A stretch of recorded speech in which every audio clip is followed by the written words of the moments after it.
some effective control of thistles when you go early in the season, kind of like following this chart here. If you go early, you may only need to do one mowing. Sometimes you go late and then you do two mowings and it's not as effective. Then we have the situation of our third establishing mode. So we went from frost seeding into no-till, and then the case where you need to do a prepared seed bed. That is the case, you know, if you're thinking of establishing, if you have some areas where you need to grow some summer annuals, for example. In some cases, these summer annuals, like teff, they're very small seeded, and you need to basically go with a prepared seed bed. So once, it's kind of like a once in a lifetime of that stand type of deal. So you will need to do a prepared seed bed and then go with, you know, the ideal seed bed, which is smooth, firm, and free of cloth.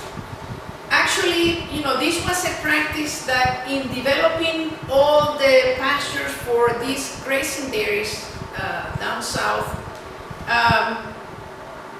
we had to start with kind of like a clean seed bed. So you say, well, this is something that I may not want to probably advocate in terms of do a lot of tillage. But if I know I'm going to have a stand here that is going to be, I mean, they're handing me down, like was the case down there, all this center pivot of about 120 acres each. And in these individual grazing days, they have 4 of them that needed development. And they're saying, well, Joanna, that is in, currently, you know, we're taking them out of the crop, in their case, crop ryegrass rotation. You know, they're handed, they were handed to do the planning for establishment. And actually, we started with, you know, a kind of like a clean bed, because we know we would be, how do you say, have less trouble with weeds down the road.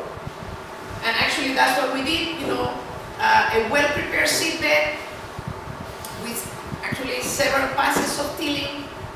And then we went ahead and planted, in that case, those were warm season perennials. And to this day, that was a one-time deal. And now we have, you know, for over 15 years, very productive pasture in there.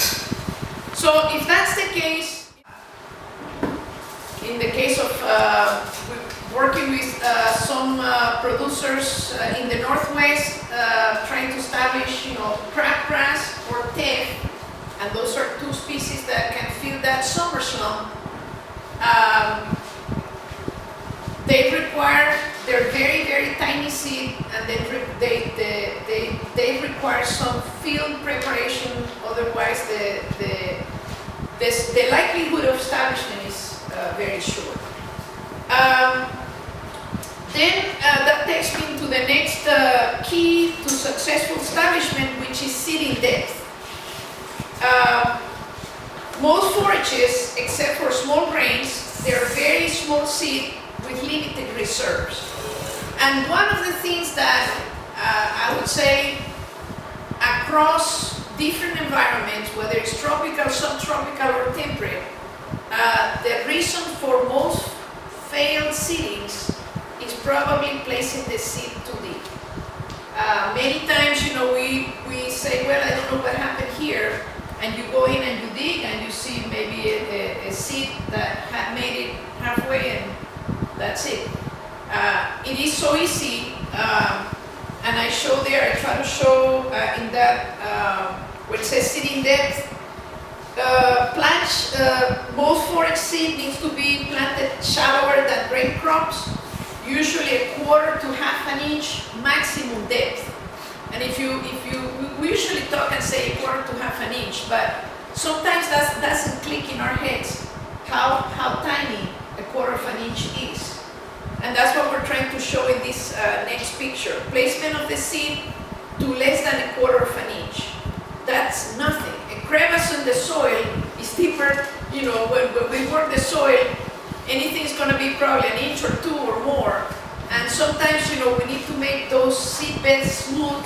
And in the case of these annuals, the way we plant them, and that's across, we usually, and those are the three pictures there. What we do is we prepare the seed bed. We roll the field after it's prepared, like if we had planted, but this is before planting. Then we drop the seed, and in between we make the necessary adjustment to the seeder. In this case, even the no-till planter cannot deposit that seed that superficially. So in a couple of instances, what we have done is, you know, just put the tubes, dropping the seed straight in top of the soil, and then maybe do an extension so the seed doesn't get flared up and just get dropped right on the you know, as the machine goes. And then what we do after that, you know, we come and roll it after. That guarantees that the seed is covered but is placed very shallow. The next slide that I have is a comparison of alfalfa on the right to teff on the left. And if you can see that teff grass, we think alfalfa is a very small seed. And if you look at teff, it's actually very, very small compared to alfalfa, maybe even half the size. So the seeding rates for the different forages, you know, they're going to vary. If they're small seeds, usually the seeding rates are going to be 2 to 6 pounds to the acre. Those would be white, outside Kentucky bluegrass, red canary grass. Then we have medium seeds, 15 to 20 pounds to the acre, and for large seed, we go with 16 pounds to the acre. What we call small is less than a quarter inch, medium, a quarter of an inch grass, and large, 3/4 of an inch or larger. Then there's a table there just showing different pasture seeding mixtures. And when you go into the different mixtures, you can see actually this table here shows the adaptation for the different conditions here. We have grass species, we have the growth habit, if it's a bunch or a sod, and then we have kind of an indication if it's a weed suppression type of forage, if it's tolerant to drought or traffic, and then you have the seeding rates if you're doing them as Kentucky bluegrass, white clover, because white tends to tolerate more wet feed, and then you could have things for very poorly drained soils in the red dot, things like red canary grass. You can also have annual ryegrass that tends to take a lot of that wet soil.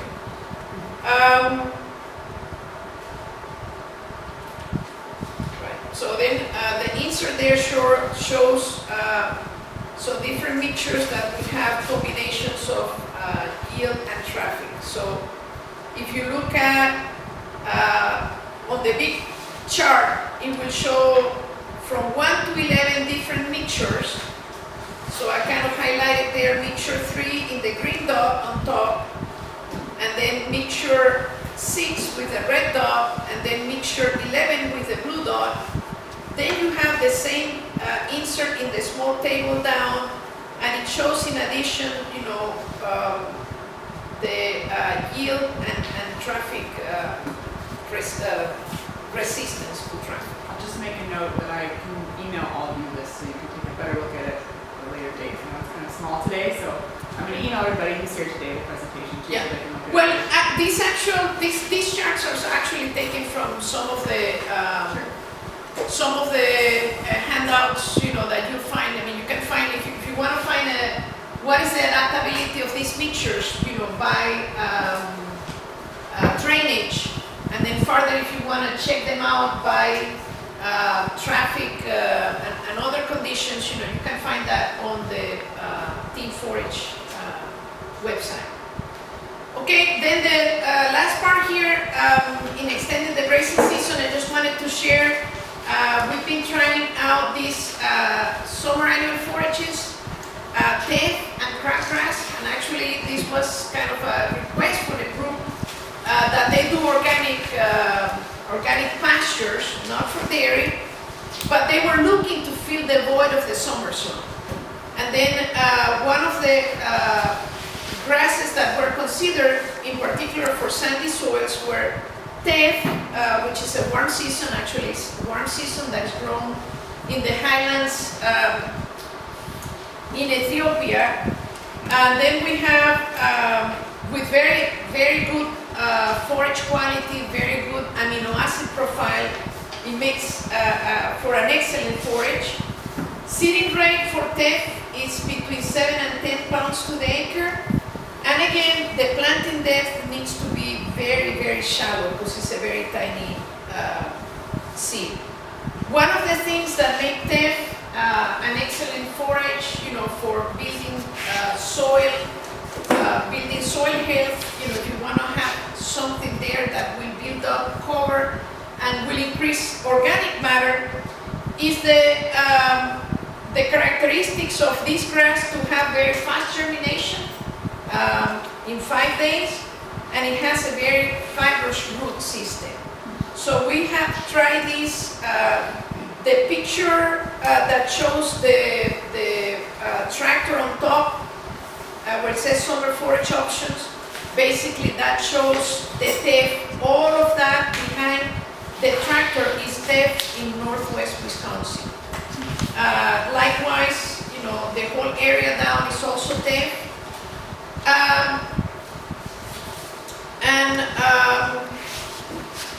Maybe it's not as striking, but if you have seen, it's difficult, without showing a picture or showing it live.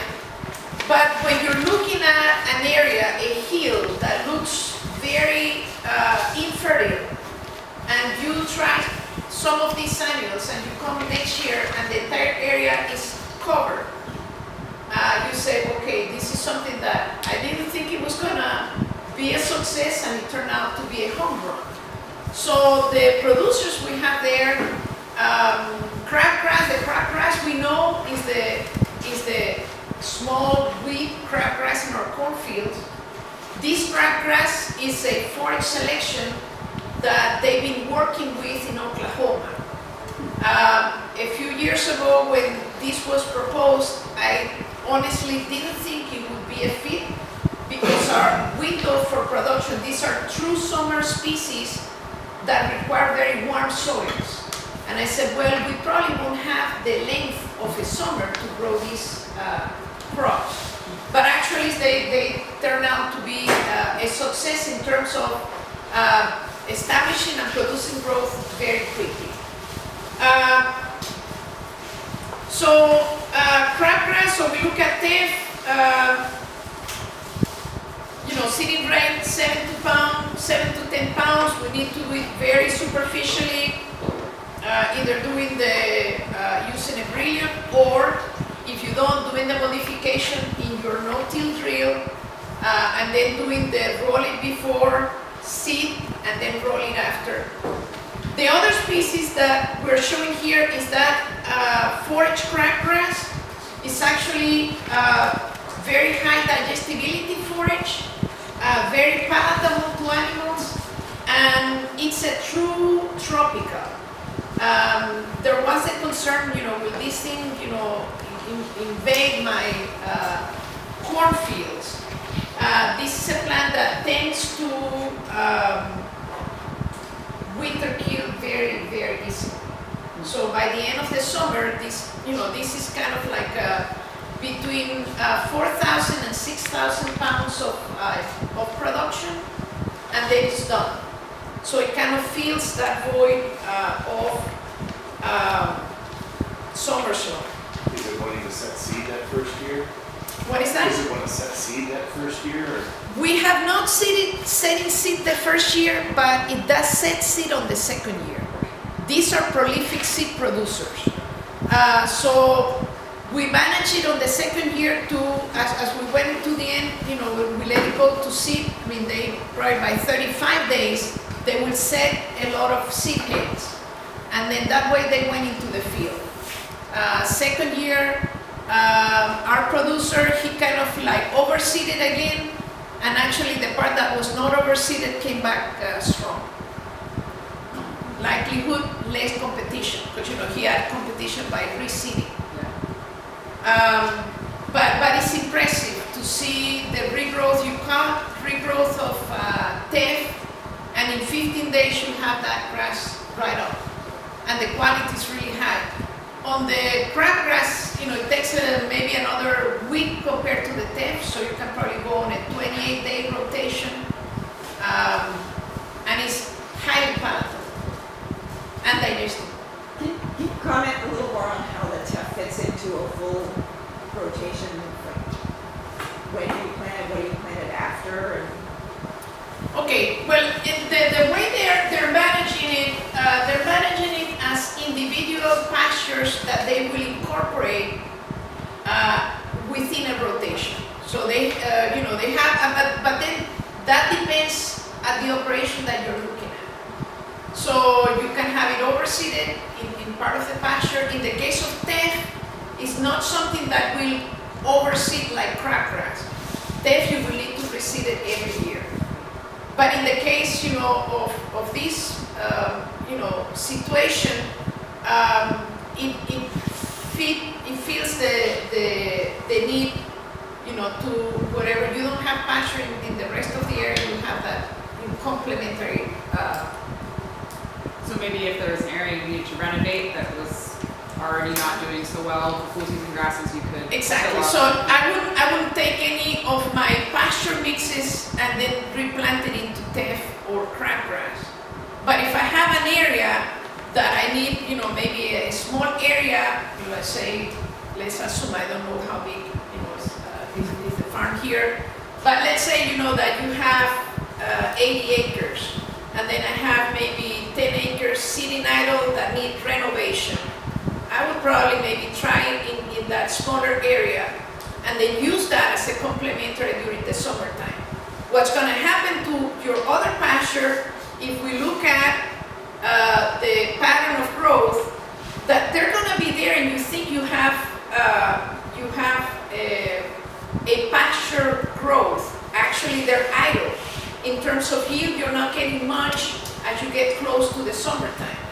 You know, remember the shoulder curve, they're going to be there at an excessive growth rate in the spring and again right about now. But during that summertime, you know, you need something that will supplement.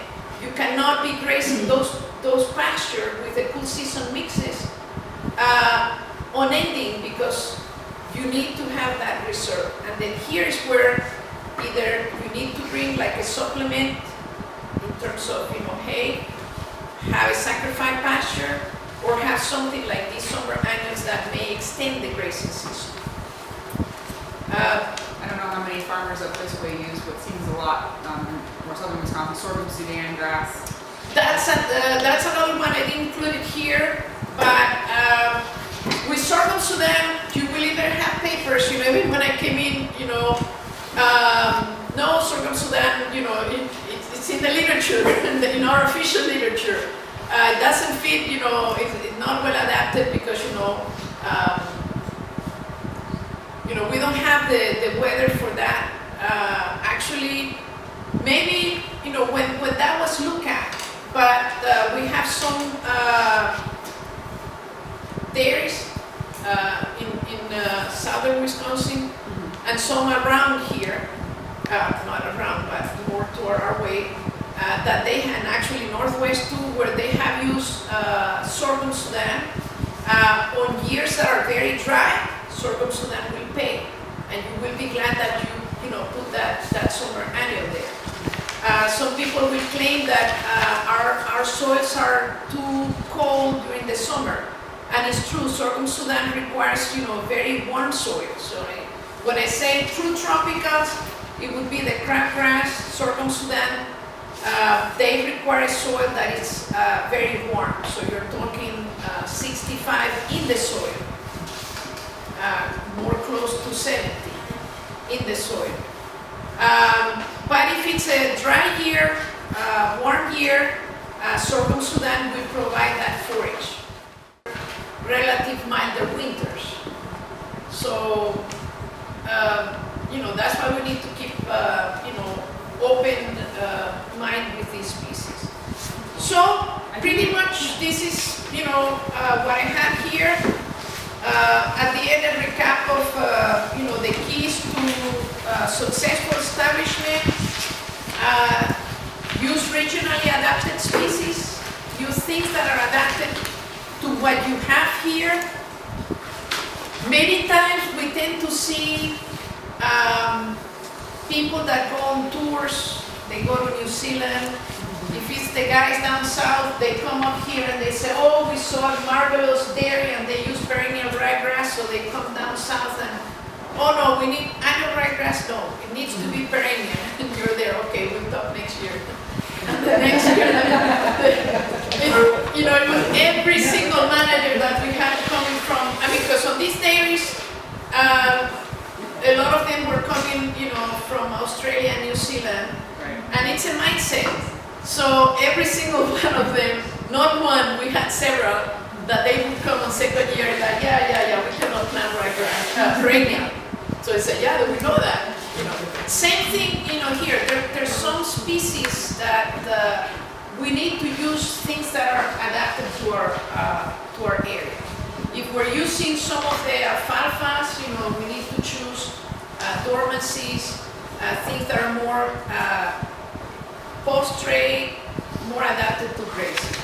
If we have resources like Cura clover that are underutilized, in my opinion, because I don't see it out there, having been now through kind of all of the state, you see it a lot very successfully in the north where the first trials were started. The seed production seems to be there with some of the smaller companies. But I think it's something that, for racing operation, it has a place. Make sure time for questions. Yes, Peter. Oh, yeah, good. Well, Peter, he was. Because Cura clover and Tef, how do that work in Tennessee? Do they both require a new start or fresh? Well, that would be something probably for a project. Because I see Cura clover, and the other question I have is price. I mean, Cura clover, as far as I see, it was just outrageous. I don't know exactly the price right That's now. why I think Right. need to almost $8 to $10 a pound. Yeah, I don't, and that might be, that might be the case. And now the test grass is wondering, could they first use that on an established pasture? Or you have to have it's kind of like sorghum, you have to There's kind of sorghum. You will need, that would be something, that you will need to, use on an area that, say you have a small area that you need to renovate, that might be something to use that way. Great minds think alike. My question was on Cura clover. I'm way back when we started with Cura clover. I spent a lot of money on Cura clover, a lot of it. A lot of people tried it years back. And I was totally convinced that was going to be, but I think the way to establish it is have someone establish it and plant them like Christmas trees or something like that, and then plant because that's the way to do it. You are reading my mind. That's something, It's like a seedling, right. Because to establish that seed has to be in a perfect environment. You can get. We know till that we did just about everything we possibly could, and once you get it established, but it does winter kill because mine winter kill. Right. So it's not that it doesn't winter kill either. It's disappointing when it winter kills. Right, but it's very resistant. We just I was just with a student at the Spooner Station where they had I think they said it's been there for over a decade, and they had a full module. That's where the sheep module they had it mixes with grasses, so they have kind of everything's gone. The the facilities, and they have right now a very pure stand of Cura. And this is just a thought. The grants that I established for this grazing operation down south, not something that we can use here because it's a warm season perennial, right? But that's Tifton 85 Bermuda grass. But the way that grass is planted is through vegetative material. And in my time in Florida, before coming here, the last 8 years, I spent in the second round there. We established this farm with vegetative material, the actual pure material. And we went from where there was nothing, we brought 3 acres, became 40, 40 became 80, 80 became 4 center pivots of 120. We had 4 farms replicated from that same effort. But we developed a system there using rhizomes. And then the whole trick was, when do you, how do you graze and how you let it graze. And we had successful establishment of a vegetative rhizomatous species. I think probably in the case of Cura clover, I heard similar things. In the case of that grass, the seed is non-viable, so you cannot plant the seed. But I was thinking when I was at the station a couple of weeks ago that probably it might be one way to try the establishment with Cura, digging the rhizomes and then doing the establishment through tops. I got another, I don't know if it's luck or if it's just, but we also had relatively, the best success we had was no tilling it and spreading compost over the top. Like asparagus. And that might be And whether the way to go. Whether it's just, you know, but it takes a pretty good coating of evenly spread compost over the top. But that seemed to be the best, you know, because otherwise it isn't even close to. Yeah. Well, I need to wrap this up, but we need to go outside too. So I think one more question from Bob. Well, yeah, I was just gonna say it with Cura, what I've seen where people have been successful in some spots, is you really gotta keep the competition down for a year. That's the piece with that. And also, is there better inoculants for it? One of the things you look for years back, they were trying to come up with some better inoculants to make out seeming bigger with that stuff. Right, those things, you know, I mentioned there, you know, species are rhizobium specific, and, you know, if we're trying to establish and, how to say, expand the acreage of Cura, we need to make sure that we're using the right inoculant. It could be that in many cases, I don't know, you know, I don't have the mileage, you know, the years here, but, you know, it could be that you may have Cura clover and somebody said, oh, use red clover, or use this other inoculum, and it may have been the wrong inoculum. You don't have the right inoculum, that legume is not going to go anywhere. So, Thank you very much. well, thank